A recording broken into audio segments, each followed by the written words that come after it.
नमस्कार, स्वागत है आपका। आप देख रहे हैं न्यूज नेशन और मैं हूं आपके साथ संजय यादव। इजराइल को लेकर ईरान जिस तरीके से आक्रामक बार बार होता है, उसको लेकर हर बार ये होता है कि चलिए ठीक है, अमेरिका का अगर साथ मिल रहा है तो इजराइल सेफ है, जो कि प्रॉक्सी लगातार उस पर अटैक करते हैं। और इसके अलावा अब तो सीधे तौर पर ईरान धमकी दे रहा है, जब से आपने देखा होगा कि हानिया की मौत के बाद, कि इसका बदला लिया जाएगा। लेकिन इन सब के बीच में सवाल ये था कि अगर इजराइल परमाणु संपन्न है, जी, लेकिन ईरान नहीं था। और ईरान से एक ऐसी खबर आई, यानी अमेरिका से एक ऐसी खबर आई है ईरान को लेकर, जिसके बाद इजराइल की भी सांसें कहा जाए कि ऊपर नीचे होने जाहिर सी बात है। और इन सब के अलावा अगर ईरान के पास वो शक्ति आ जाती है तो ईरान न सिर्फ इजराइल बल्कि मिडिल ईस्ट में एक ऐसा पावर सेंटर बन जाएगा जो कई देशों के लिए खतरा बनेगा।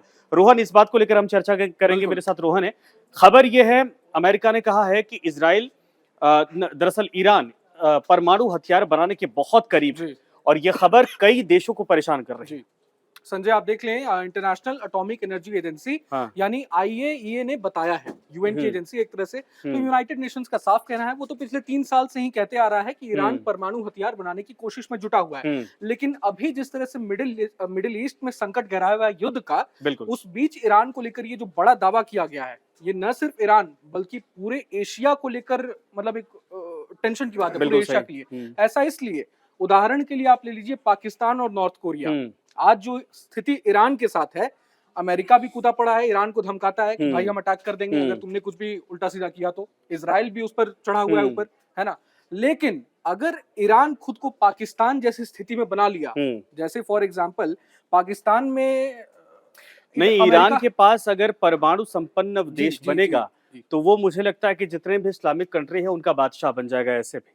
बादशाह। और दूसरा जी ये है कि पाकिस्तान और नॉर्थ कोरिया तो समझ में आता है कि इनकी समझ या इस देश की पॉलिसी अलग है। जी लेकिन ईरान चूंकि लीडर भी बनना चाहता है, और जी सबसे बड़ी चीज है कि आसपास के इलाकों में उसका दबदबा जी बढ़ने से इस इलाके में टेंशन बहुत ज्यादा जी। बिल्कुल उथल पुथल वाली बिल्कुल स्थिति पैदा कर बिल्कुल। देगी। पाकिस्तान की मैंने बात इसलिए की हम्म। क्योंकि फॉर एग्जांपल अमेरिका को भी पता है कि तमाम आतंकवादी, ओसामा हम्म। बिन लादेन भी पाकिस्तान में छिपकर बिल्कुल। बैठा था, और आज भी अमेरिका को पता है कि तमाम आतंकवादी हम्म। पाकिस्तान शह देता है। हम्म। लेकिन अमेरिका क्यों रुक जाता है, हम्म। पाकिस्तान पर एक्शन क्यों नहीं ले पाता है? हम्म। क्योंकि उसे पता है हम्म।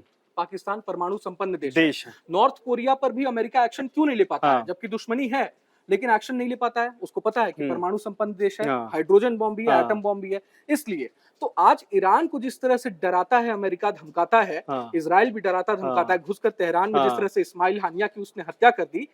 तो अगर ईरान अगर न्यूक्लियर पावर बन गया तो ये नहीं हो पाएगा, फिर इजराइल तो फिर खुल ही नहीं पाएगा, खुल ही नहीं पाएगा। कुछ भी कर लेंगे। दूसरा बिल्कुल डर ये भी होगा कि प्रॉक्सी के पास अगर छोटे हथियार भी बिल्कुल अगर दिए जाते हैं, बिल्कुल प्रॉक्सी के जरिए भी इस्तेमाल करवाता है, बिल्कुल तो भी काफी तबाही मचेगी, बिल्कुल, काफी है तबाही ना। मचेगी। लेकिन ये जी खबर कितनी सत्य है जी। कि ईरान बहुत करीब है। बहुत करीब, जाहिर सी बात है, ईरान खुद को पावरफुल तो बनाना ही चाहता हम्म। है, इसमें कोई दो राय नहीं है। हम्म। लेकिन खास बात यह है कि क्या ईरान खुलकर हम्म। दुनिया के सामने खुद को न्यूक्लियर पावर घोषित करता है, हम्म। या फिर जैसे हम्म। भारत ने पोखरण में चिपके से हम्म। किया था, चुपके हम्म। से, उस तरह से ईरान करता है, हम्म। मतलब गुप्त तरीके से। हम्म। इसमें भी दो चीज है, हम्म। अगर खुलकर दुनिया के सामने खुद को न्यूक्लियर पावर वो घोषित करता है तो टेंशन ज्यादा है। हम्म। अगर मोसाद को, ईरान हम्म। इजराइल की जो एजेंसी है, हम्म। खुफिया एजेंसी, अगर मोसाद को उसके न्यूक्लियर टेस्ट की तारीख पता चल गई हम्म। और मोसाद ने अगर कुछ भी उलटफेर किया, अटैक किया, अगर हम्म। घुसकर छेड़छाड़ की, तो भाई साहब मिडिल ईस्ट में टेंशन काफी गहरा जाएगी, हम्म। महायुद्ध का संकट, बिल्कुल पैदा हो महायुद्ध तय जाएगा। है। लेकिन अगर ईरान चुपके से करता है ऐसा, हम्म। न्यूक्लियर टेस्ट चुपके से करता है, तो किसी को पता नहीं लगने देता है, मोसाद को भी पता नहीं लगने देता है, हम्म। इजराइल को भी अगर पता नहीं चलेगा, इजराइल हम्म। कुछ भी अटैक हम्म। रोकने की कोशिश नहीं करे उसे, तो फिर शांति से नहीं, लेकिन कई टल चीज़ों सकता का है, बैन मतलब का जो डर खतरा होता है। है। हो सकता है कि अगर जी ईरान इस बात को समझता हो, जी चूँकि कई चीज़ों से वो फेस जी कर रहा था, जी लेकिन उसकी सबसे बड़ी चुनौती ये है ना, एक धार्मिक तौर पर जो जी इज़राइल के पास जो धार्मिक स्थल हैं, जी वहाँ कब्ज़ा करना। दूसरा ये है कि इज़राइल हमेशा खटकता रहा जी इस्लामिक जी। कंट्रीज़ को लेकर। सवाल यही है कि ईरान क्या ये एक तरह से पावर बैलेंस करने के लिए बना रहा है या धमकाने के लिए बना रहा है? पावर बैलेंस तो करना ही है, उसको सऊदी अरेबिया को भी दिखाना हाँ। है ना? सऊदी अरेबिया जिस तरह से चढ़ा रहता है हमेशा, अमेरिका के साथ मिलकर जिस तरह से ईरान को टारगेट कर रहा है, हुँ। तो उसको सऊदी अरेबिया को भी दिखाना है। इसीलिए आप देख लें, अगर ईरान न्यूक्लियर पावर बनता है, तो हुँ। हो सकता है सऊदी अरेबिया भी जुट जाए, हुँ। अपने तमाम डॉलर्स, पैसे खर्च करके खुद को भी न्यूक्लियर पावर बनाने बराबर के लिए, दिखाने के लिए। बराबर दिखाने के हुँ। लिए। तो आप एशिया में देख लें, हाँ। अगर ईरान न्यूक्लियर पावर बनता है, तो आप ईरान के साथ-साथ आप मतलब देख लें, एशिया के तमाम ऐसे कंट्रीज़, हाँ। ईरान, पाकिस्तान भी न्यूक्लियर पावर, हाँ। इंडिया भी न्यूक्लियर पावर, चाइना भी और नॉर्थ कोरिया भी। हाँ। खास बात ये कि सभी लैंड रूट से एक साथ कनेक्टेड है, कनेक्टेड। तो इसलिए खतरा और ज्यादा है महायुद्ध का। वर्ल्ड हम्म। वॉर 3 की बात इसलिए कही जा रही है हम्म। क्योंकि वो एशिया में वर्ल्ड वॉर 3 का खतरा और ज्यादा बढ़ जाएगा, हम्म। क्योंकि ये तमाम जो न्यूक्लियर पावर कंट्रीज है, हम्म। ये तमाम कंट्रीज एक दूसरे के साथ लैंड रूट से जुड़े हुए हैं। हम्म। तो वर्ल्ड कभी हम्म। मोसाद को इस बात की भनक हम्म। नहीं लगी, चूंकि इजराइल अगर जाकर ऑपरेशन कर सकता जी, है ईरान जी, के बीच जी, में इतने भीतर,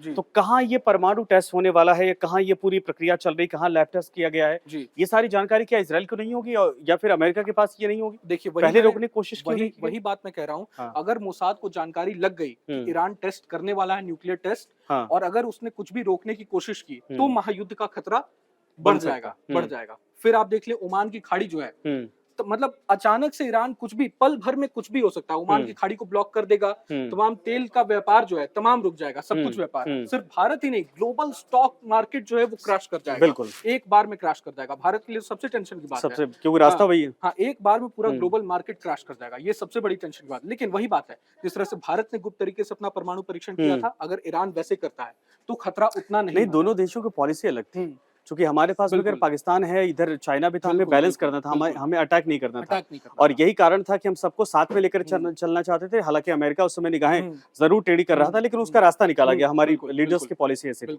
क्या ईरान को लेकर, चूंकि ईरान बातों बातों में आक्रामक होता है, बिल्कुल, तो वो पॉलिसी वो अपनाएगा? मुझे ऐसा नहीं लगता है कि ईरान वो पॉलिसी अपनाएगा। ईरान को खुद को सुपीरियर साबित करना है, हाँ। अमेरिका को भी दिखाना है, और मुस्लिम नहीं, इजराइल तो है ही है, तमाम लेकिन इस्लामिक चूंकि कंट्रीज, शिया बहुल देश होने जी, के नाते जी, वहां पर उसको ये भी सुपीरियरिटी एक तरह से लीड करवानी है कि देखिए, अगर ईरान को कोई परेशान करेगा तो उसका भुगतान उसको करना पड़ेगा। बिल्कुल, बिल्कुल। हाल ही में आप देख लें नेतन्याहू, अब मैं इसलिए क्यों बोल रहा हूँ कि ईरान अगर न्यूक्लियर पावर बनता है तो सिर्फ इजराइल को खतरा नहीं है, खतरा अमेरिका को भी है। हाल ही में जब नेतन्याहू यूएस गए हुए थे, तो यूएस पार्लियामेंट में उन्होंने भाषण दिया था, और उन्होंने अपने भाषण में जो बड़ी बात कही थी, उन्होंने यही कहा था कि इजराइल सिर्फ अपने लिए नहीं ईरान को रोकने की कोशिश कर रहा है, अगर ईरान न्यूक्लियर पावर बनता है तो वो अमेरिका के शहरों पर भी हमला करेगा। तो इजराइल जो है वो तमाम अमेरिकी देशों के लिए भी, अमेरिकी शहरों के लिए भी खड़ा है, और अमेरिका के सहयोगी देशों के लिए भी खड़ा है आज। तो यूएस की संसद में उनके इस भाषण के बाद तालियां बजी थी, जमकर तालियां बजी थी। हाँ। तो यहाँ देखने वाली बात यही है कि इजराइल क्या एक्शन प्लान अपना बना रहा है, मोसाद क्या करता है ना। अगर वो ईरान को रोक लेता है तो ठीक है, वरना अगर नहीं रोक पाया देन आप देख लें। नहीं, रोकने की स्थिति मुझे लग रहा है कि इजराइल से ज्यादा अमेरिका करेगा, क्योंकि अमेरिका को पता है कि इससे बहुत सारी चीजें। अच्छा, दूसरा ये कि ये वो देश है जहां पर ऑयल को लेकर लगातार खींचतान आपने देखा कि अमेरिका कई देशों पे इस तरीके से चीजों को करता है। तो अगर इजराइल वहां पर, देखिए ईरान का मजबूत होना कई चीजों को लेकर नुकसान है, जैसा आपने कहा ट्रेड, दूसरा क्रूड ऑयल को लेकर एक तरह से एक छत्र कब्जा हो जाएगा, जो आसपास के देश है वहां पर उनको दबना पड़ेगा, और उसका पूरा फायदा ये उठाएगा। इससे नुकसान रशिया को भी होगा, इससे नुकसान जो है कि अमेरिका को भी होगा, जितने बड़े बड़े कंट्रीज। तो इसको रोकने के लिए क्या कोई अभी एक्शन दिख रहा है अमेरिका की तरफ से? अभी तो फिलहाल ऐसी बात नहीं है। वर्ल्ड वॉर 3 की जो बात है वो भारतीय मीडिया में कम चल रही है, लेकिन उधर पश्चिमी मीडिया और अमेरिकन मीडिया में जो है वर्ल्ड वॉर 3 की बात ज्यादा चल रही है। वही मैंने आपको बताया ना, ओमान की खाड़ी, अगर ईरान ने खुलेआम अगर ऐसा किया और मोसाद ने कुछ भी एक्शन लिया, इजराइल ने कुछ भी इस पर एक्शन लिया, तो ओमान की खाड़ी को तो सीधा वो ब्लॉक करेगा, और सडनली आप देखें ग्लोबल मार्केट क्रैश करेगा, क्योंकि तेल का जितना भी एक्सपोर्ट इंपोर्ट व्यापार सब ठप। तो भारत ही नहीं, तमाम देशों को मतलब भारी नुकसान का सामना करना पड़ेगा, इससे भारी नुकसान। तो ये दुनिया के लिए परेशानी की बात, दुनिया के लिए परेशानी की बात है, वही देखने वाली है। अब ईरान अमेरिका को भी चिढ़ा रहा है, और ईरान अगर रुक जाता है तो फिर ईरान के लिए क्या नुकसान है? ईरान के लिए नुकसान तो इसमें कुछ नहीं है। ईरान तो खुद को हमेशा सुपीरियर साबित करने की कोशिश में जुटा ही हुआ है, वो रुकेगा क्यों? रुकने वाली तो बात ही नहीं है यहाँ पर। जब उसके लिए हर तरफ से खतरा है, वो तो ऑलरेडी अपने आप को डिफेंड करने की कोशिश में जुटा हुआ है, रुकेगा तो नहीं, वो रुकेगा नहीं, बस वही है। तो ये कहा जाए कि ईरान और इजराइल का मसला नहीं है, ये पूरे दुनिया का मसला है, और सबसे बड़ी चीज सुपर पावर अमेरिका को लेकर। बिल्कुल, है ना। टक्कर आप देख लें, टक्कर असली अमेरिका और पुतिन, रशिया वहां पर है। टक्कर तो असली पुतिन और अमेरिका के बीच में है। बिल्कुल सही आपने, है ना। पुतिन ने उलझा रखा है इधर रूस यूक्रेन, अमेरिका ने इधर, वही मेन बात वही है। ईरान को बैकिंग रशिया और चाइना दे रहे हैं, मेन पॉइंट वही है। बिल्कुल सही आपने कहा रोहन, धन्यवाद इस बातचीत के लिए। लेकिन ये जरूर है कि अगर ईरान इसमें सफल हो जाता है तो अंदाजा लगाइए कि जैसा रोहन बता रहे थे कि वो सिर्फ इजराइल ही नहीं, क्योंकि इजराइल में देखिए बहुत सारे इस्लामिक जो धार्मिक स्थल हैं वो ज़रूर हैं जिसको लेकर दावा किया जाता है। जैसे अभी आपने देखा कि अगर हमास को कमज़ोर करने में सफलता मिली है तो हमास ये दावा करता है कि ये जो लैंड है इस पर इन्होंने कब्जा किया है, लेकिन आने वाले वक्त में अगर वाकई में ईरान मजबूत हो जाता है, इस तरीके से पावर उसके पास परमाणु शक्ति हो जाती है, तो जितने प्रॉक्सी संगठन है जो अटैक कर रहे हैं इस वक्त इजराइल पर, वो भी मजबूत हो जाएंगे। और ईरान का मजबूत होना जाहिर सी बात है कि अमेरिका के लिए भी, अमेरिका के सुप्रीम लीडर बनने की जो हर वक्त है उसकी एक तरह से कहा जाए कि उसको मेंटेन करने की कोशिश होती है, उसको भी चुनौती मिल सकती है। धन्यवाद।